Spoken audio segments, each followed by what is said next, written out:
Chapter 10. Holly. Holly checked her watch again and sighed. Frederick had asked her to meet him at 8, but it was now 10 after, and there was no sight of him. She chewed the inside of her lip as the reservations she'd been having about him lately surfaced to the top of her mind. Against her better judgment, she'd hired him a few weeks ago to help out in the restaurant. So far, that part was going fine, though she had caught him criticizing her chef on one occasion, which she had shut down immediately and reminded Frederick that he was not in charge. But the bigger issue was money. Even though she was now paying him, and he was making tips, she always seemed to get stuck with the bill when they went out. The first time, he'd claimed he left his wallet. The second, that rent was due and he'd spent more than he thought on groceries. One excuse was understandable. Two seemed suspicious. She'd stopped wanting to go places with him after that. She understood money being tight, but if he was this irresponsible with his money, she wasn't sure continuing to date him was a good idea. As she turned her wrist to check her watch again, headlights sprayed light onto the gazebo. She looked up to see Frederick pull into the space next to hers. "I'm so glad you waited," he said, as he jumped out of the car and hurried up to her.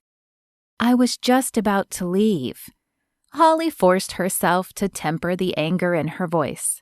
"Why are you late?" Frederick grimaced and dropped his eyes to the ground. "I'm so sorry, Holly. I had to make a stop." "A stop? A stop where? Where was so important that you had to leave me standing here nearly 20 minutes waiting on you?" He looked up at her, and Holly immediately felt guilty for yelling at him. He did appear apologetic, but that didn't explain where he'd been and why he'd kept her waiting. "I was going to wait for the perfect time, but maybe that time is now." Perfect time for what?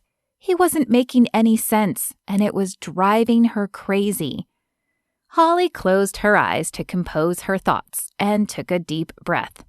But when she opened them, she was not prepared for the sight before her. "What are you doing?" Frederick, down on one knee, looked up at her hopefully. "I know it hasn't been that long, Holly, but I've never been happier than the last couple of months with you. I don't want to let another day pass without telling you that I love you, and I want to marry you." He pulled a box out of his pocket and opened it. "Will you marry me?" A wave of conflicting emotions washed over Holly as she looked down at the ring sparkling up at her from the velvet box. Stunned was not too strong a word for how she felt at the moment. He loved her? And just after a month or two? Was that even possible? And if it was, did she love him back? True, she'd had feelings for him years ago, and she'd enjoyed the time they'd been spending together. Mostly. But did she want to marry him? 5 minutes ago, she'd contemplated breaking up with him, and now he was on bended knee.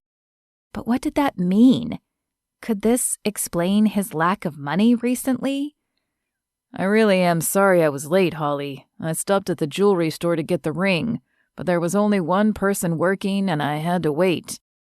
Holly didn't know what to say. A part of her wanted to say yes, jump for joy, and then run through town showing off her ring. The other part of her wanted to run in the other direction, away from him, but she had no idea why.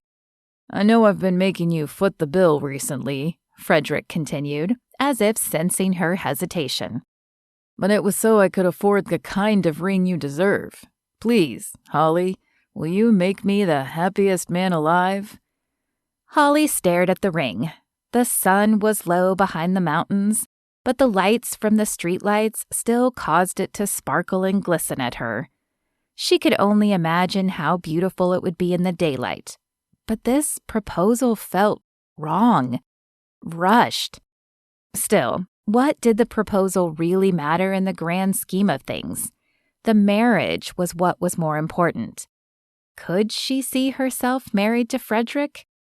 If she said no, would there ever be another proposal? And then she found herself nodding. Yes, escaped her lips, and before she knew it, the ring was on her finger and Frederick was kissing her. I'm so glad you said yes. He pulled back, stroking her cheek and sending jolts of electricity through her body. His gaze held hers like he was searching for the depths of her soul. I can't wait to be married to you. Let's not have a long engagement. Everything was happening so quickly that Holly's brain was having a hard time keeping up. She wanted to be married, and it wasn't like she had much family that would need to travel. Her mother might want to come, but since they hadn't talked in ages, Holly wasn't even sure about that. Everyone else she wanted to attend was right here in Courage, so it depended more on how quickly they could get everything set up here. I guess we could do that. Fantastic. Let's start planning. An hour later, Holly drove home in a stupor. Frederick was so excited to get married that he'd gone with almost everything she suggested.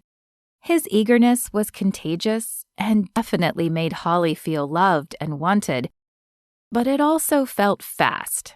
Maybe too fast? She needed an outside opinion. It was too late to swing by Mary Beth's house tonight, but she would ask her first thing in the morning.